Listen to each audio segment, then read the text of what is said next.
Welcome back. If you're new here, my name is Rebecca. My husband Murphy and I live full-time in our 1969 Volkswagen bus. So this week I want to take you through 10 reasons not to live in a van. So in many ways, van life is amazing and adventurous and beautiful and wonderful. But after doing it for about a year now, I'm also convinced that it's not really for everyone. So take this with a grain of salt. It's meant to be fun and maybe even a little hyperbolic. So here we go. Number one, don't live in a van if you are an introvert. A lot of the time spent hanging out in our van, at least, is with the doors open so fresh air can come in and we feel like we have a little bit more space, and that really invites people to come over and to talk to you. So we talk to somebody probably every day about van life, about the bus in general, and I do think that this is heightened a little bit by the fact that we live in a Volkswagen bus. It's just a conversation piece and it's something that people want to talk about and see, but we talk to a lot of people in a day. So if social interaction is not for you, number two, don't live in a van if you don't like to poop in public restrooms and or you're a germaphobe. Here's a perfect example. I just went to the bathroom before I started filming this in the gas station across the street, and there was something all over the floor. It was wet. I don't know what it was. I was wearing sandals. It was disgusting. I don't know when I'm going to shower or wash my feet again. Stuff like that happens all the time. You're in public spaces a lot and you're exposed to germs a lot. So if you're not into germs, if you're not into pooping in public places, might not be the best life for you. This is not very comfortable. Okay, number three, don't live in a van if you're not at least a little bit mechanically inclined.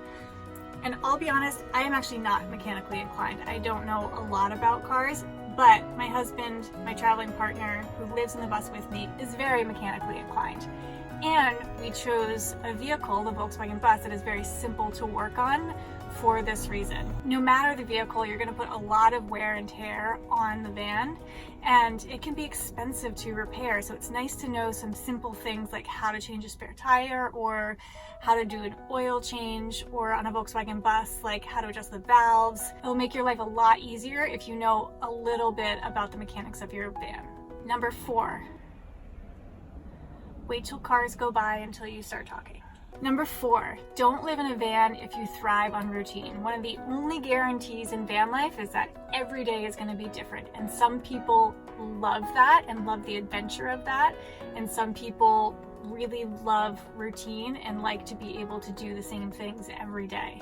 I'm actually somewhere in between. I do kind of feel like mentally and physically my best when I have some structure and routine in my life, but I've been trying to introduce that into van life as much as possible. But just know it's very difficult to have any sort of routine in your life when you don't know where your next sleeping spot is, or where your next shower is coming from, or where your next workout's coming from. It can be really, really tough. What number are we on? 5. Number 5, don't live in a van if you're committed to a zero waste lifestyle. There are very few towns and cities that have municipal recycling, and even fewer that have municipal composting. So we would sometimes go weeks without a place to recycle things, and I think there was only 2 places that we found to compost things. A lot of the times we either had to let the recyclables pile up in the van, which can be really inconvenient, especially when the space is so small like it is in a Volkswagen bus. Carrying around recyclables can be really difficult. Or we ended up having to throw some recyclable materials in the trash, which breaks my heart. It can be a really difficult transition, especially because I came from living in a city that had a wonderful recycling program and a single stream recycling program. It was very easy, to then traveling to places where you might not be able to recycle for weeks on end. Composting was even more difficult. It was a really weird transition to me to throw food scraps in the trash, because it's likely you're not ever going to see a place where you can throw your compost in a municipal place. And please don't be one of those people who throws your food scraps just in the woods or on the ground anywhere. I see a lot of people doing this and just saying like, oh, it'll just decompose in the ground. But if that piece of food is not local to that area that you threw it, that can really disrupt the animals and the ecosystem in the area. So don't throw your avocado pit on the ground in Maine where avocados don't grow. End rant. Number 6, don't live in a van if you don't want to clean every day. When you live in a van or really any tiny space, the space gets very heavily used and very dirty very quickly. And especially in a van where you are living sort of outside and inside and like doors and windows are constantly open, the floor especially gets dirty every day. So we definitely have to sweep out the floor at least every day and wipe down all the surfaces. So if cleaning's not your thing and you really hate doing it, maybe a tiny space is not for you, or maybe your tiny space is just dirty, and that's cool too. No judgment. Number 7, don't live in a van if you don't like being outside. I have a friend who always says you don't live in a van, you live out of a van. So the outdoor space around you is some of the most important space that you have, and if you don't like being outside, this might not be the life for you, because you really need to take advantage of the space around you in order to make this lifestyle a little bit more comfortable. Number 8, don't live in a van if you are a troubled sleeper. It is very difficult to create the perfect sleeping conditions in a van. Temperature, light, space are all concerns and can all make sleeping very difficult. There's very few nights when we've been able to create like the perfect environment for good sleep.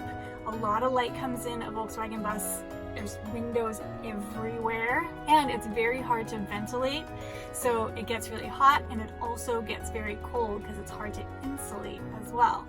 So if you need the perfect conditions to sleep, van life might not be for you. Number 9, don't live in a van if you like to shower every day. There are a ton of solutions to how to shower, and I recently just made a video on how I shower in all the different ways, and I will link that down below. But showering every day is unlikely to happen when you live in a van unless you are stationary in one place and can like go to a gym every day or go to like a yoga studio every day or something like that. It's likely you'll only be able to shower like maybe once a week, maybe less. Alright, last one, number 10, don't live in a van if you hate fun, freedom, and adventure. So obviously there are no hard and fast rules and no perfect person who will thrive in van life. Everyone's a little bit different, but this lifestyle allows so many beautiful things and such a free and fun lifestyle. So even if you don't meet all of the criteria on the list, I do encourage everyone to find their version of an adventurous life. Thank you so much for watching. I put out new videos every Tuesday, so please make sure you subscribe down below, and I'll see you on the next one. Bye, friends. What am I, some kind of beginner? A grain of salt. Ooh, salt? What is salt? That's a loud engine. Yeah. That was the same car with the same loud motor going by again, making loops. Don't live in a van if I forget what it is. Unless you're in a, unless you're in a, what am I trying to say?